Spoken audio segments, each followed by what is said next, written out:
Muitos já ouviram falar sobre a região, mas não sabem exatamente onde fica. O território da Sibéria está localizado na Rússia e é um dos lugares mais frios do mundo. Ui, me deu até frio. Não é à toa. Quando se pensa em Sibéria, logo vem à mente a imagem de um inverno rigoroso e cheio de neve, não é? Embora esta seja a sua principal característica, o local é marcado por outros atrativos, como paisagens deslumbrantes, extraordinária vida selvagem e cultura extremamente diversificada. A Sibéria também esconde um mistério que há muito tempo deixa cientistas encabulados. Ao sul da Sibéria, perto da fronteira com a Mongólia, existe uma grande fortaleza, localizada em uma ilha no meio de um grande lago. O local foi chamado de Pobazin, que em russo quer dizer Casa de Barro. Com quase 1.300 anos, essa fortaleza, que hoje está em ruínas, é diferente de tudo que foi construído na época. Para deixar as coisas ainda mais complexas, ninguém sabe ao certo a utilidade do local. Porbazin, também conhecido por muitos como Porbagin, é basicamente um local em ruínas cercadas por um grande muro em uma ilha no lago Terhu, na República de Tuva. Para quem não sabe, a República de Tuva fica no meio da fronteira entre a Rússia e a Mongólia e é compartilhada de ambas as culturas. Tanto é que as duas línguas oficiais de Tuva são o russo e a língua tuvana, que é uma mistura de russo, mongol e turco. Em um passado distante, Porbazin já foi conectado à República Tuva, mas ao longo dos séculos, a terra que ligava a fortaleza às margens do lago desapareceu, criando uma ilha. Dentro da fortaleza estão as estruturas cercadas por vários pátios pequenos e 2 grandes, 3 portões, rampas e o que foi chamado de palco de luta de madeira. Mas o que aconteceu aqui é desconhecido. Podemos identificar a estrutura e entender os métodos de construção, mas não vemos o propósito desta grande estrutura na Sibéria, ou mesmo quem foram os construtores. E é aí que começa o mistério envolvendo este local. Vale destacar também que essa fortaleza não é uma descoberta recente. Na verdade, ela é conhecida desde o século XVIII, mas só foi explorada por volta do ano de 1891. Anos depois, o responsável por estudar o lugar foi Sylvian Aslilevich Weinstein, arqueólogo, etnógrafo e historiador russo. Ele adentrou o local pela primeira vez na década de 1950. Porém, suas escavações eram um tanto limitadas pelo fato de a União Soviética ter proibido qualquer pessoa de ir ou morar lá. A escavação, conduzida por Weinstein e uma equipe de cientistas, foi a primeira feita nessa misteriosa fortaleza. Weinstein acreditava que a estrutura era uma fortaleza construída durante o Império Uigur, ao longo do século VIII. A equipe percebeu que o layout do local era muito semelhante a Ardubalik, a capital do Império Uigur, que governou a região nos séculos 8 e 9.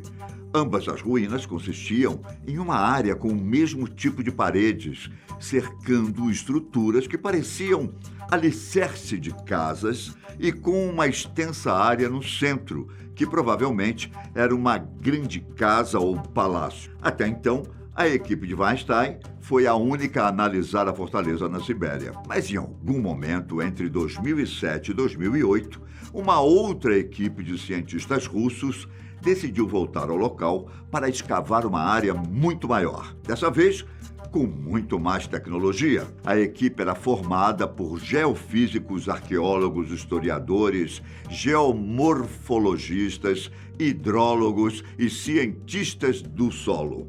Porém, mesmo com tantos recursos e profissionais qualificados, as descobertas dessa escavação apenas tornaram o local ainda mais misterioso. Enquanto os especialistas investigavam a misteriosa estrutura, eles descobriram o motivo pelo qual Porbazin ficou em ruínas. As análises apontaram que provavelmente o terremoto ocorreu no século VIII e aparentemente ocorreu quando a fortaleza estava sendo construída, possivelmente sendo essa a principal causa do abandono total do local. Porém, a equipe também descobriu que um segundo terremoto catastrófico ocorreu no século IX. Esse segundo terremoto provocou vários incêndios, deixando as madeiras no interior das paredes carbonizadas. Os cientistas também descobriram que as paredes foram construídas usando um método chinês chamado Hangtu, mais conhecido aqui no Brasil como taipa. Extremamente popular na dinastia Tang, esse método se baseia em camadas de terra e argila que são colocadas em uma estrutura de madeira, criando uma parede forte e durável, usando apenas materiais de fácil acesso. Por meio da técnica de datação por radiocarbono e dendrocronologia, um método para datar artefatos arqueológicos, a equipe descobriu que as ruínas começaram a ser construídas no ano 777 depois de Cristo. Algumas das perguntas foram finalmente respondidas, mas ainda havia muita coisa para ser esclarecida. As escavações não revelaram nada que pudesse finalmente desvendar o mistério dessa fortaleza. Quem a construiu? Quem a ocupou? Para que servia? Por que estava tão isolada? Bom, tudo isso até hoje permanece um grande mistério. A verdade é que descobrir o ano da construção dessa estrutura só gerou mais confusão. Durante os séculos 8 e 9, os uigures eram grupos tribais de povos turcos nômades, ou seja, eles não eram do tipo que construíam assentamentos permanentes, muito menos qualquer coisa desse tamanho. Além disso, os cientistas também não conseguiram encontrar qualquer vestígio de sistemas de aquecimento, algo considerado essencial para que a fortaleza permanecesse habitada durante os brutais invernos da Sibéria. Sistemas de aquecimento já foram encontrados em vários outros sítios arqueológicos, de Tuva principalmente, e por isso a falta de um sistema de aquecimento nas ruínas pode indicar que o local talvez fosse apenas uma casa de verão, destinada a ser usada por um curto período de tempo. Como você pode ver, são muitos mistérios que rondam esse misterioso lugar ao sul da Sibéria. Mas afinal, não existe nenhuma explicação plausível? Todos esses estudos só deixaram o lugar ainda mais misterioso?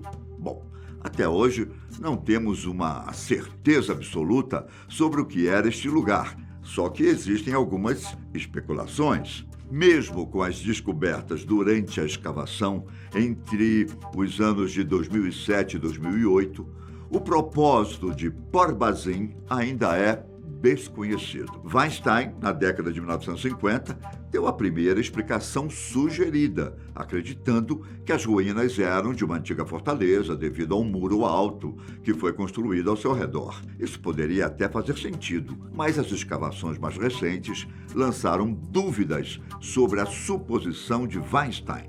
Com base na data de construção, Port-Bazin, foi confirmado que a área fazia parte do território sob o controle do Império Uigur. Nessa época, o imperador estava em conflito com a China pelo poder sobre os territórios, o que poderia explicar por que o local mostrava técnicas de construção chinesas. Os artesãos e construtores chineses desse tempo eram conhecidos por ajudar a construir complexos memoriais, um tipo de estrutura bem específica. É possível que Port-Bazin fosse um destino de peregrinação, algum tipo de local sagrado ou local importante para o qual as tribos nômades fariam uma peregrinação? Nesse caso, a arquitetura do local é ainda mais intrigante, pois não há estruturas e fundações que são normalmente encontradas em complexos memoriais turcos. Existem ainda outras possibilidades, considerando a arquitetura histórica chinesa. Port-Bazin parece um modelo para a cidade ideal, construída em um eixo em torno de um grande edifício central. Embora o local tenha essas características, ele também inclui elementos encontrados em mosteiros budistas, sugerindo múltiplas influências culturais. A partir desse ponto de vista, as casas poderiam ser onde monges viviam e o templo seria a grande estrutura central. Ao analisarmos as pinturas da dinastia Tang, a forma das ruínas lembra muito as representações de palácios no conceito budista do que é o paraíso. A religião pode ter sido a razão pela qual Por-Bazin foi construída e poderia também explicar sua localização isolada, mas o budismo não era a principal religião da região na época. Então, voltamos à estaca zero. A hipótese mais aceita diz que um líder dos uigures converteu seu povo ao maniqueísmo, movimento religioso que gerou muita resistência. Diante dessa teoria, talvez Por-Bazin realmente tenha sido um templo construído pelo líder dos uigures, já que essa ideia se encaixa perfeitamente com as evidências arqueológicas. Pode ser que este complexo tenha sido construído como um mosteiro maniqueísta, porém, vale lembrar que até então essa é a teoria mais aceita e não uma verdade absoluta. É isso, eu fico por aqui, mas nos vemos em breve no canal da Fatos Desconhecidos. Tchau!